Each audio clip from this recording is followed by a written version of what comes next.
Le Seigneur soit avec vous. Et avec votre esprit. Évangile de Jésus-Christ selon saint Luc. Gloire à toi, Seigneur. En ce temps-là, Jésus disait à ses disciples, « Je suis venu apporter un feu sur la terre, et comme je voudrais qu'il soit déjà allumé. Je dois recevoir un baptême, et quelle angoisse est la mienne, jusqu'à ce qu'il soit accompli. Pensez-vous que je sois venu mettre la paix sur la terre? Non, je vous le dis, mais bien plutôt la division. Car désormais, 5 personnes de la même famille seront divisées, 3 contre 2 et 2 contre 3.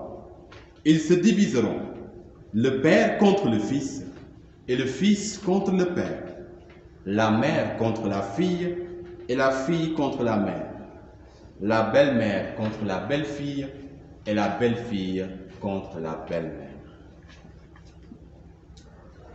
Acclamons la parole de Dieu. Louange à toi, Seigneur Jésus.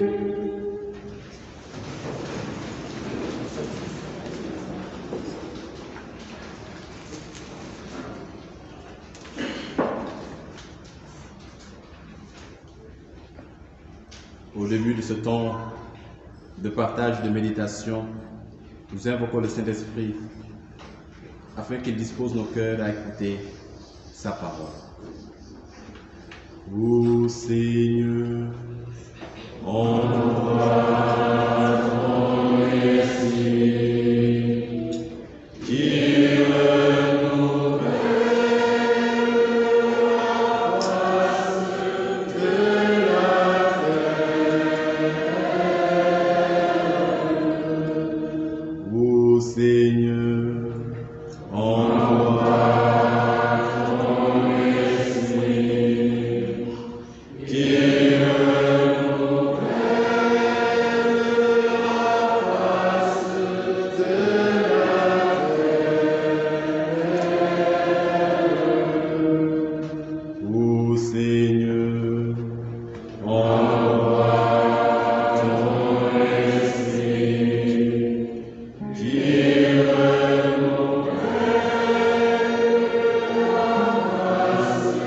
de la terre.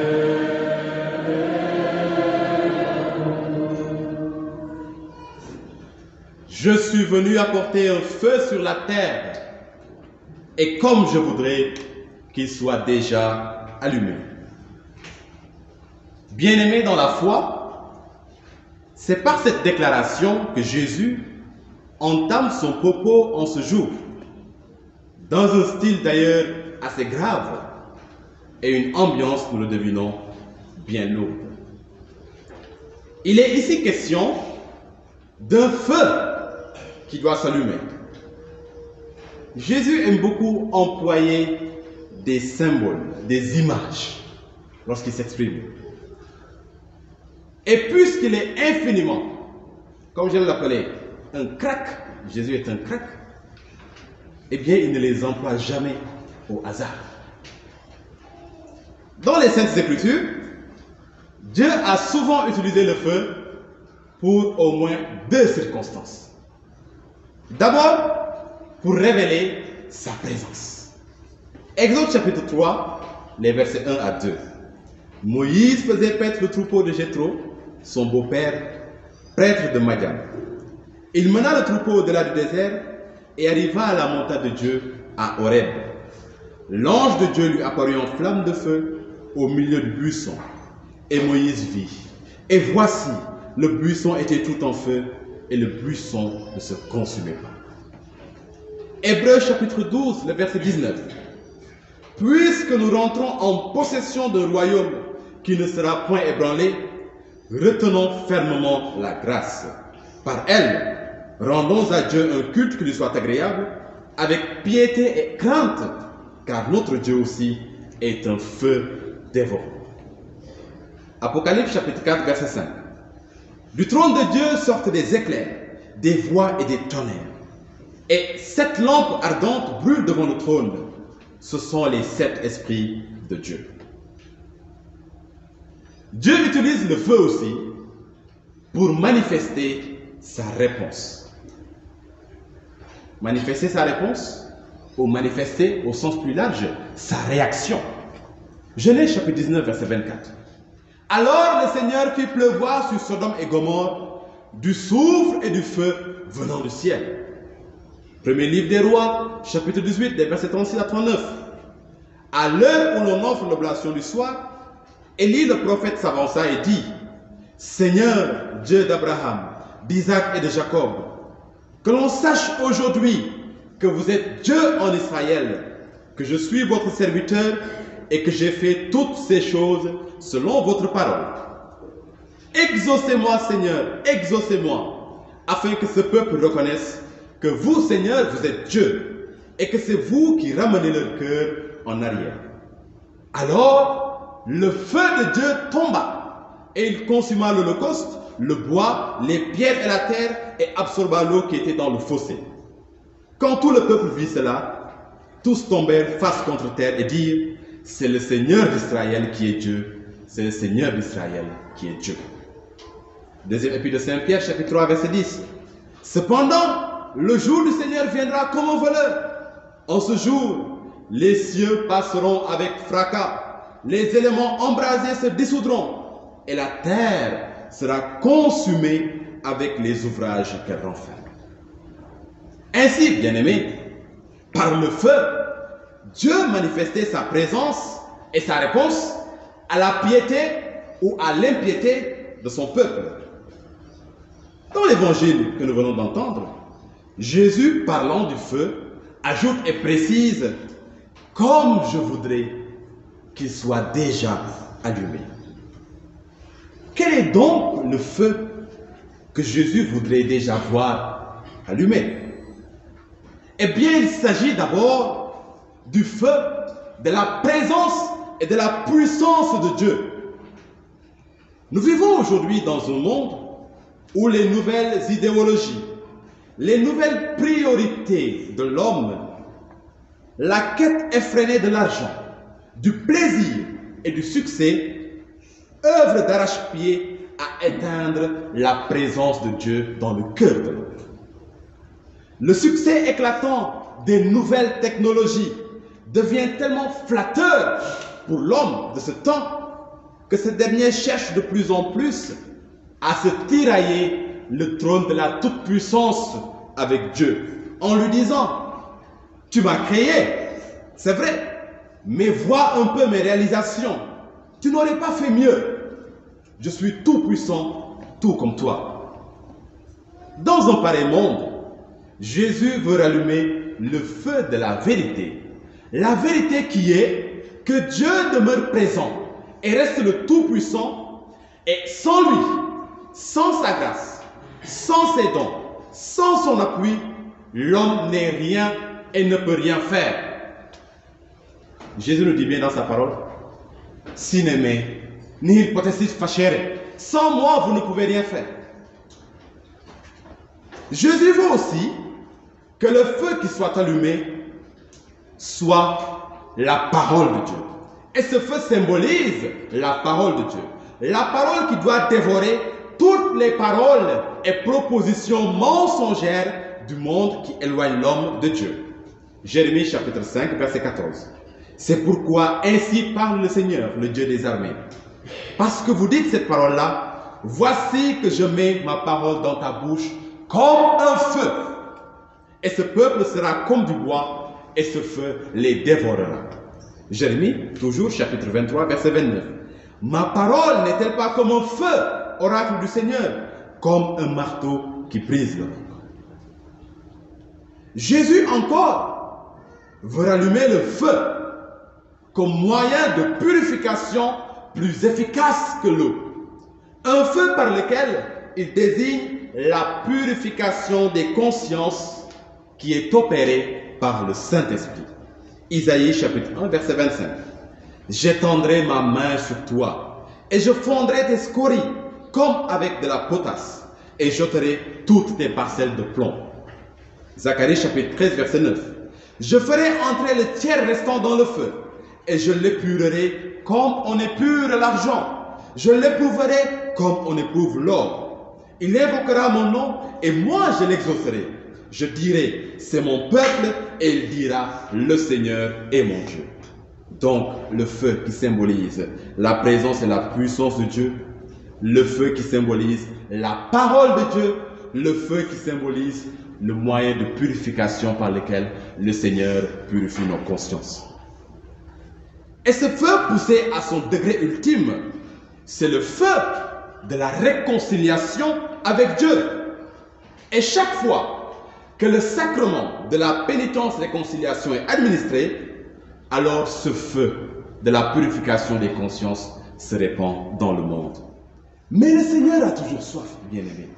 Il a toujours soif que le feu soit allumé.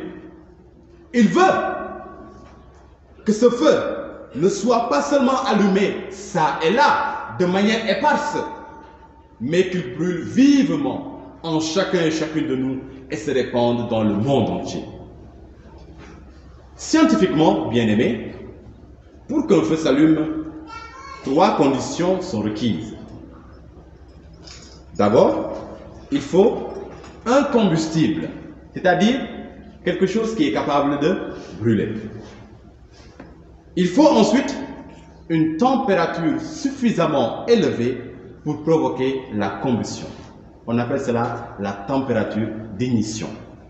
Et troisièmement, il faut une quantité suffisante d'oxygène, qui est souvent apportée par l'air, ou bien de chlore pour alimenter la combustion. Bien-aimés dans la foi, chacun de ces éléments est important et nécessaire et nous rejoint dans notre vie chrétienne, nous allons le voir. Le combustible ici, eh bien, c'est toi. C'est l'homme, c'est la femme, c'est le croyant, c'est celui qui désire être embrasé par Jésus. Il faut que tu sois capable de prendre feu. Je ne parle pas ici du feu ordinaire, je parle du feu de Dieu. Il faut, bien aimé, que tu sois combustible. Si tu es un rocher, tu ne peux pas prendre feu. Si tu es du marbre, tu ne peux pas prendre feu. Car le marbre et le roc, la pierre, ne sont pas combustibles. Vérifie donc en toute sincérité si tu n'as pas durci ton cœur comme une pierre.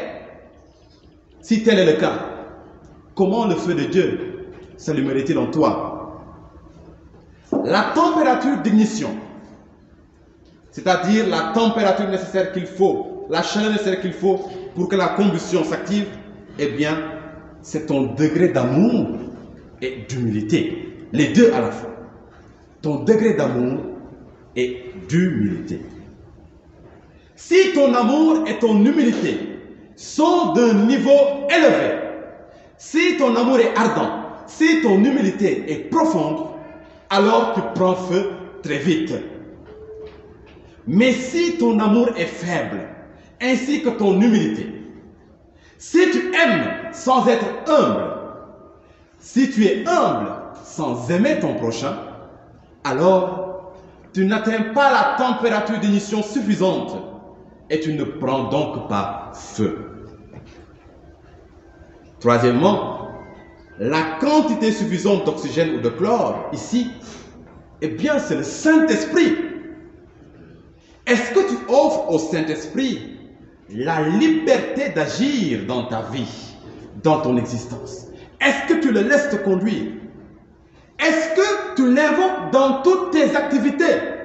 Est-ce que tu fais de lui ta force en tout temps, en tout lieu et en toutes circonstances? Sans le Saint-Esprit, même si tu es combustible, et même si tu atteins ta température d'ignition, eh bien, tu ne prendras pas feu. Eu égard à tout cela, comment allumer le feu de Dieu en soi ou chez les autres? Frères et sœurs, dans la préhistoire, 2 méthodes étaient utilisées pour allumer le feu, à savoir la friction ou frottement et la percussion. Pour la friction ou frottement par exemple, on frottait deux morceaux de bois l'un contre l'autre jusqu'à obtenir une chaleur nécessaire pour produire de la flamme. Jusqu'à présent dans certaines tribus, c'est une méthode qui est utilisée. Aujourd'hui, vous voyez bien que l'allumette imite ou copie le système de frottement.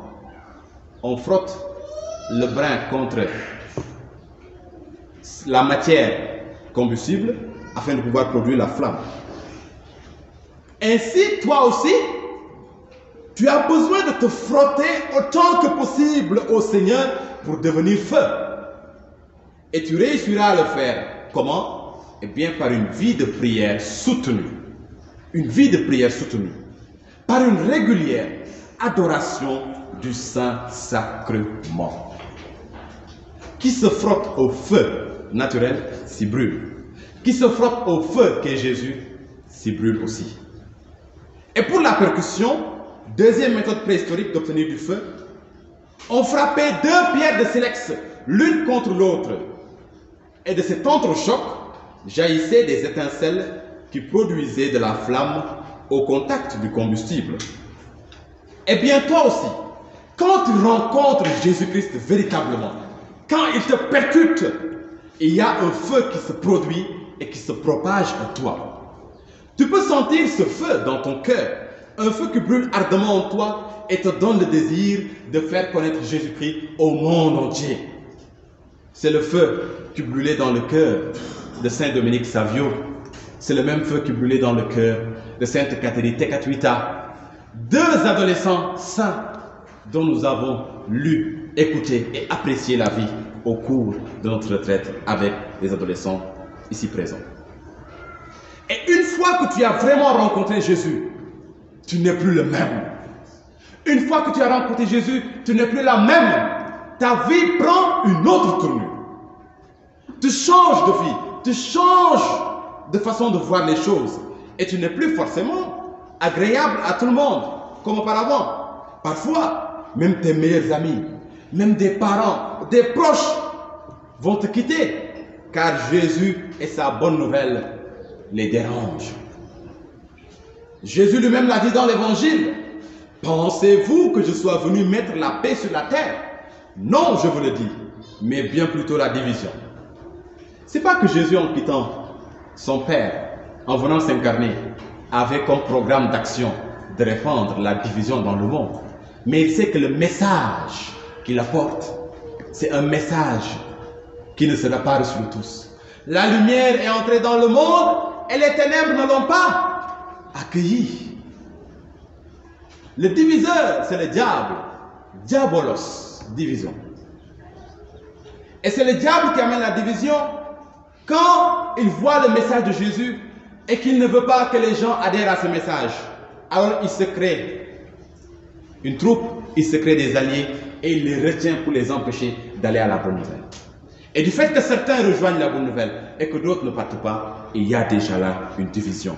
Et c'est pourquoi il est écrit: Fili, accedens ad servitutem Dei, prepara animam tuam ad tentationem. Mon fils, si tu entreprends de servir le Seigneur, prépare ton âme à l'épreuve. Le Seigneur nous prépare à tout ça.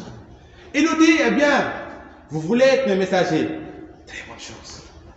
Mais attendez-vous à la persécution.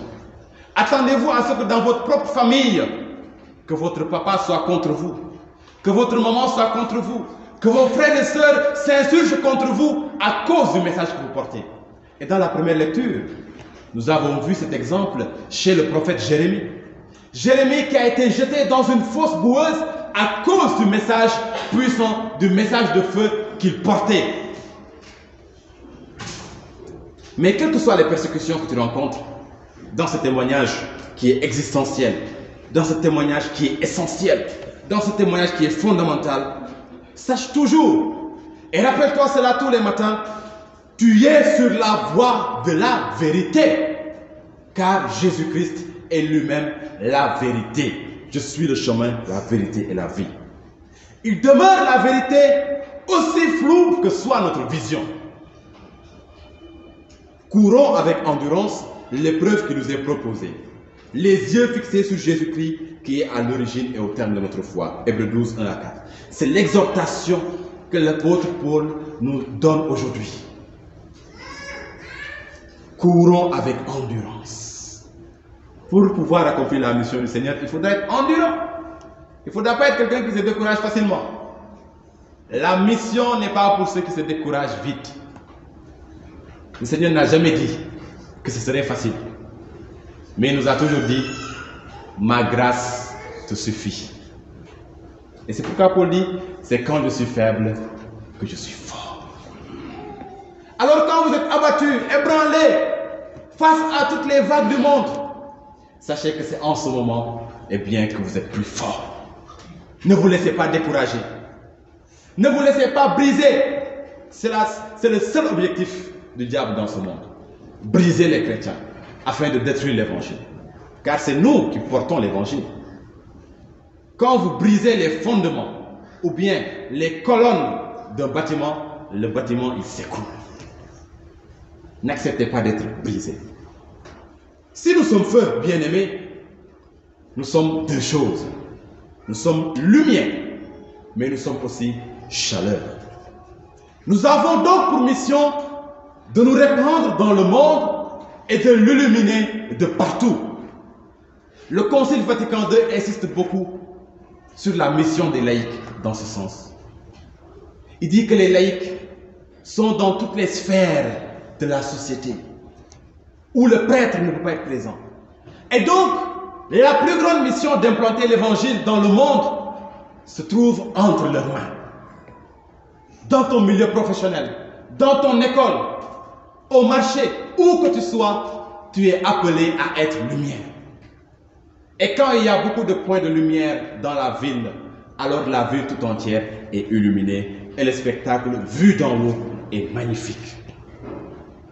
Nous sommes lumière, mais nous sommes aussi feu, chaleur. Nous avons donc pour mission de réchauffer les cœurs, de brûler les germes du mal pour permettre au sang de Jésus de circuler dans les artères du monde. Quand on s'en-abri, passe la nuit dans le froid dehors, le froid le prend tellement que son sang ne circule plus comme il faut. Et qu'est-ce qui vient? C'est la mort. Et pour que le sang se remette à circuler, il faut le réchauffer. Nous sommes ce feu que Jésus utilise aujourd'hui pour que son sang puisse circuler dans le monde et le sauver. Pour que son sang puisse circuler dans l'humanité et la guérir, car notre humanité est malade. Pour une fois de notre vie, aujourd'hui, c'est à nous, frères et sœurs, d'exaucer Jésus. Pour une fois, c'est à nous d'exaucer Jésus. Je suis venu apporter un feu sur la terre et comme je voudrais qu'il soit déjà allumé. Alors, bien-aimés, soyons ce feu, soyons cette lumière, cette chaleur, partout et toujours. Le Seigneur soit avec vous.